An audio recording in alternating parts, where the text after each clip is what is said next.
we doing, y'all? And welcome back to One Big Question with Father Pete and Lynette. Father Pete, my gracious co-host, how are you today?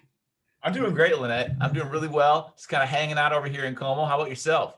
Good. I want the weather to pick if it's warm or cold, but besides that, I'm doing great. And I'm extra great because we got that email about Notre Dame giving out vaccines, which is our one big question today. How will we get my vaccine? Because I know there's a lot of questions, students are confused, and with Indiana dropping the age, I know a lot of people need to know, where do I get my vaccine and when? So I'm going to let you introduce our guest. Great, Lynette. So when I was growing up, we had a radio station back home, and whenever news would break in, they would say, when news breaks, we break in. And that's what One Big Question is doing today.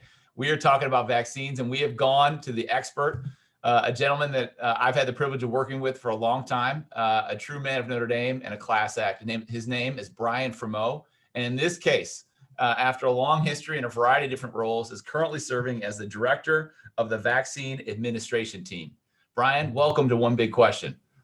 Welcome, Brian. Thanks, Father Pete. Thanks, Lynette. Happy to be here. Happy to have you. So, Brian, there has been a lot of news around vaccines in particular this week. And like I said just a moment ago, we wanted to go to the source, a person who has kind of been involved in so much of this process to get us to this point. And so what I thought we might start with is if you could just give us an overview of the process of what and how Notre Dame is going to go about vaccinating our college campus this semester. Absolutely. It's exciting news, of course, as well. So we learned from the state of Indiana, the Indiana Department of Health, that we would have the capacity and the volume of vaccine being shipped to us to administer to all of our students and many of our faculty and staff, beginning with vaccine appointments starting on April 8th. So all students and faculty and staff received messages this week about the next step in the process, which involves receiving an email from Zotec, which is the state's appointment and registration system, to basically sign up for an appointment on one of our first dose vaccine days, April 8th to April 15th. And then from there, you'll complete your registration online and you'll be scheduled for your appointment. When you show up, it's an easy walk through the site. We can certainly talk about the specifics of that, but first dose, the week of the April 8th through the April 15th, second dose, April 29th through May 6th of the Pfizer vaccine. And we'll get everybody who's able to be vaccinated in that window, vaccinated before commencement. That sounds good to me as a senior. So we've all heard of the JAC. We know what the JAC is, but now I'm hearing of this new thing called the VAC, the Vaccination Administration Center at Compton, a mouthful. So can you kind of explain how the flow of that center is going to be? I know this past weekend we had the one where you could just drive up. So students who are here, how do you get in? How do you get out? What's the flow going to be of the VAC? That's right. It's going to be nice and easy. I know it is a mouthful. I don't know if the VAC's going to catch on, but you walk through the front doors of Compton, and from there you'll walk into the auxiliary rink. If you're familiar with Compton, the auxiliary rink is the space where a lot of the community-focused programming happens, and that whole space has been cleared by the great facility folks here at Compton and available for us to set up the site. When you walk in, you'll answer a few. Have you done your daily health check, and do you have an appointment questions before getting into the queue?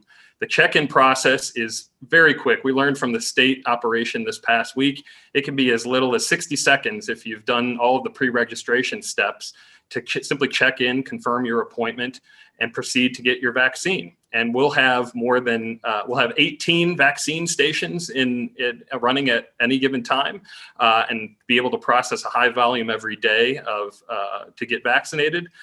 If you've ever participated in the Flu Blitz, the one we hosted at Notre Dame Stadium this past fall, you were in and out of there in about 10 minutes. And this process is going to feel very much like a fast-moving and smooth-moving operation. The one difference with our vaccine administration is there is a 15-minute waiting period. After you receive the vaccine, you wait on site for 15 minutes in an observation area, essentially to make sure that nobody has an adverse reaction immediately after receiving the vaccine, and then you proceed out the door. Again, we expect people to be on site for 20 to 25 minutes on average. And so it should be a very quick, and that includes the waiting period. And so it'll be a very quick process all the way through.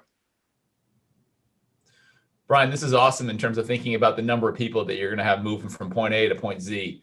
But the question I had is, when we get to the end of this process, what does it look like in terms of documentation? So I'm thinking, will each person receive some kind of documentation to indicate that they have in fact received a vaccine? How will that tie back into the university? I just wondering if you could talk about those moving parts. Absolutely. So there's two different pieces that conclude your first dose versus your second dose. At the end of your first dose, you'll schedule your second appointment 3 weeks later from the time of your first appointment. So that's already on the books. After your second appointment, you receive your vaccination card. That is your full documentation that you've received the Pfizer vaccine. I know, Lynette, you're excited. Everybody's excited to get that card. And it's honestly a very celebratory thing for everybody who's had the opportunity so far in the community to have been vaccinated. And so I don't know if it'll be a full party atmosphere in the VAC, but it's going to be a great experience for everybody. But you'll have that card. And we do ask for everybody to document that they've received the vaccine. And there's a couple reasons for that. We want to make sure we have good tracking of that, in the sense that we want to know how vaccinated our community is, so that it can inform future policy decisions and other decisions we make as we both wrap up this semester and prepare for the fall semester. But there's a separate process. We'll have information about precisely how to do it, but you essentially upload a photo of your card. That takes a couple of minutes, and it basically lets us know that officially that you've been documented. Certainly those students and faculty and staff who have already been vaccinated have already begun to document their information as well through the same system. Wow. Yeah. I mean, you said it exactly right. I'm so excited to get that card. You know, everybody's got to take the selfie. So speaking of second shots, though, there are students who have gotten the opportunity to get their shots off campus. Can you kind of talk about what the procedure is if someone got their shot off campus and then want to get their second shot here? And then with that, people who are trying to make appointments off campus, whether they've gotten their first shot or not, should people still be doing that, or should we wait until Notre Dame has it open, sign up here, and get our vaccines here?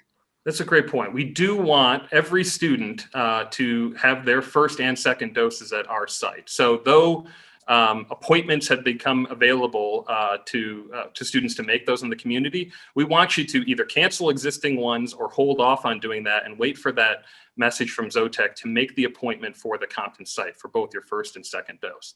Your question about can a second dose be administered at the Compton site versus having received the first dose elsewhere, we actually can't allow that. And that has more to do with the way the vaccine is both provided to sites to administer both doses and the scheduling structure around those. So if you haven't received your first dose elsewhere, you do need to keep your second dose appointment and have that at that other location. But we stress to everybody, particularly our student population, leave those community appointments available to the broader community. This site has been designed for you to make your first appointment here so that we can do the whole process here on campus. Perfect. Brian, thanks for that good information, man. One last question is kind of a takeaway. If there's any kind of one point that you would want people to know about this operation, about this opportunity, what would that be? I think we have this amazing opportunity across the whole country to vaccinate everyone who is now eligible or will soon become eligible to do so. And I hope everybody seizes this opportunity. This is, you described it at the beginning, the light at the end of the tunnel. Certainly this is not a final step and officially ending the pandemic as we know it, but it is the game changer that changes everything about our experiences over the last 14 months to open up our spaces again and bring our loved ones towards us in ways that we haven't been able to do so for so long. So I certainly felt that when I had the great opportunity to receive the vaccine, when I became eligible, and I can't wait for our students and our faculty and staff who haven't done so yet to get it as well. It's going to be fantastic.